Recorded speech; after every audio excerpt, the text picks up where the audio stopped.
안녕하세요. 취업업 라이브의 강홍민입니다. 캠퍼스 잡앤조이 박혜나 기자 모셨습니다. 반갑습니다. 안녕하세요. 오늘 이슈 뭐가 있을까요? 네, 일단 이번 주부터 드디어 이제 대기업의 인적성 검사가 시작이 됩니다. 그렇죠. 그래서 4월 7일 토요일에 LG그룹이 가장 먼저 시험을 시작하고요. 네. 그 다음 날인 8일에는 현대차가 두 번째로 인적성을 진행할 예정입니다. 7일이면 이번 주 토요일이네요. 네네, 이번 주요. LG나 현대 둘 다 인적성 난이도가 굉장히 높은 어려운 시험으로 좀 알려져 있는데요. 네. 뭐 대략 이제 회사별로도 뭐 다를 수도 있고 취업 준비를 얼마나 했는지의 그 개인별로도 다를 수도 있지만 대략 그 분위기는 좀 어떤가요? 대략적으로 분위기가 다 굉장히 안 좋습니다. 네, 만점을 받는 시험이 아니다 보니까 네. 난이도 굉장히 높아서 어렵거든요. 네. 그래서 일단 어려우니까 문제를 잘 풀지 못한 학생들이 많고 그러다 보니까 나만 못 봤나라는 생각으로 이제 좀 좌절해서 나오는 친구들이 있더라고요. 인적성은 안 푸는 게 나아요? 찍는 게 나아요? 저 뭐 똑같은 얘기 아닌가요? LG 팁을 좀 드리자면 네. 샤프는 사용이 안 되고요. 오. 볼펜만 사용을 할 수 있어요. 학생들이 간혹 이제 이런 거를 체킹을 못해서 샤프를 가져가는 경우가 있는데 네. 그러면 시험지나 이제 사용을 못 하거든요. 네. 그러니까 꼭 볼펜을 챙겨가시는 게 좋을 것 같아요. 볼펜은 색깔은 상관없고요? 검정색 볼펜. 네네. 검정색으로 한 두세 개 정도 챙겨가시는 게 좋을 것 같아요. 갑자기 또 안 나오면 난감하니까. 네. 또 팁이 있을까요? 현대차 얘기를 또 좀 해볼게요. 현대차. 네. 현대차 같은 경우에 이제 공간지각 그 테스트라고 있는데 네. 이제 예를 들어서 그런 거 있죠. 막 도형을 놓고 뭐 360도로 돌리면 어떤 모양이 될까? 뭐 이런 문제들 있잖아요. 많이 나와요. 네. 근데 되게 특이하게 시험장에서 시험지를 돌리지를 못하게 한대요. 그래요? 네네. 시험 감독관이? 네네. 그 시험지를 이제 막 자유자재로 네. 변형을 못하는 거죠. 네. 그렇기 때문에 이제 꼭 거기 시험지에 점 하나도 찍지 못하게 하고 있는데요. 그러니까 그런 부분은 좀 유의하시고 만약에 이제 그런 게 체킹이 돼 있으면 네. 나중에 무효 처리가 될 수 있기 때문에 꼭 유의를 하셨으면 좋겠습니다. 그리고 이제 현차 같은 경우는 신분증을 이제 챙겨가야 하고요. 여기도 네. 이제 볼펜이나 사인펜, 수정 테이프는 전부 나눠주기 때문에 준비하지 않으셔도 됩니다. 그리고 네. 책상 위에 시계를 놓는 게 금지돼 있어요. 네. 그래가지고 손목 시계를 미리 준비하고 가시면 훨씬 좋을 것 같습니다.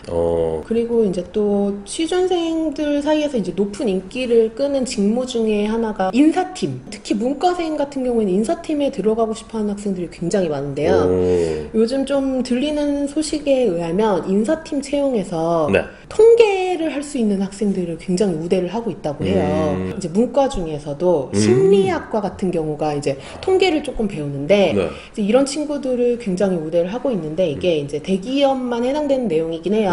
대기업 인사팀에서는 그 최근 들어서 빅데이터를 처리할 일이 굉장히 많아졌다고 네. 합니다. 그래서 조직 문화나 이런 거 관련해서 빅데이터를 처리를 하다 보니까 회사 내에는 그거를 처리할 통계 능력을 갖고 있는 선임 직원들이 없는 거죠.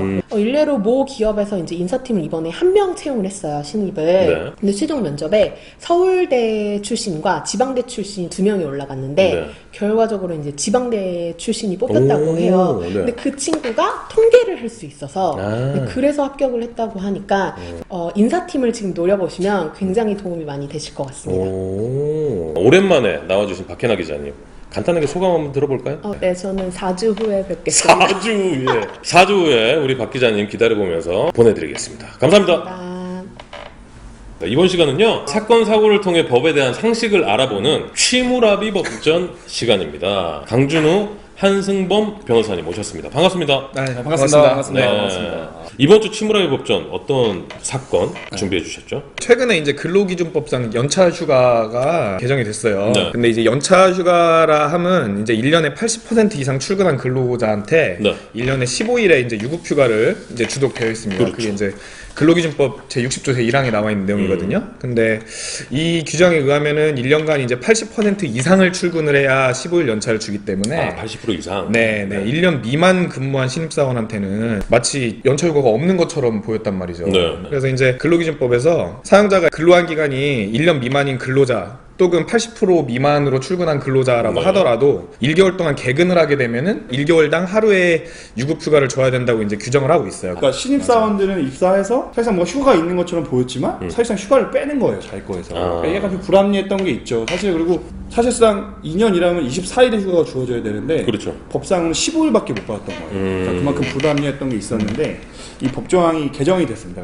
2018년 5월 29일부터 시행 예정인데 11개월부터 11개월 근무하면 11일의 연차가 생기잖아요. 그렇죠. 그 다음에 1년차가 만근을 하면 15일이 생기니까 네. 총 26일로 늘어난 거예요. 그러니까 법이 개정되면서 기존에는 15일이었던 근로 그 휴가가 연차 네. 휴가가 26일로 늘어나게 된 겁니다. 이게 사실 그 근로자에게 조금 더 뭐 연차, 뭐 복지 혜택을 조금 더 다양하게 네.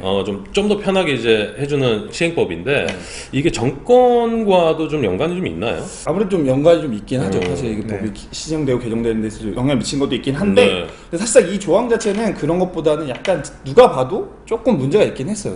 그 새로 들어가시는 이제 신입사원분들 이제 취업하시게 되는 분들 들어가시면 이제 이런 조항 잘 이해하고 계시면 좋을 것 같습니다. 그래서 네, 오늘 그 취업업 라이브 처음으로 나오셨는데 좀 어떠셨어요? 막말 법률은 좀 하다 보니까 저희가 좀 적응이 돼서 편해졌거든요. 네. 근데 여기 나오려니까 너무 긴장되는 거예요. 그래서 근데 오늘 너무 잘해주셨는데. 아닙니다. 네, 잘해주셨어요. 저희가 강준우 한승범 변호사님 끝인사도 좀 들어봤고 취업에 지친 당신을 위한 취업업 라이브 여기까지입니다. 감사합니다. 감사합니다.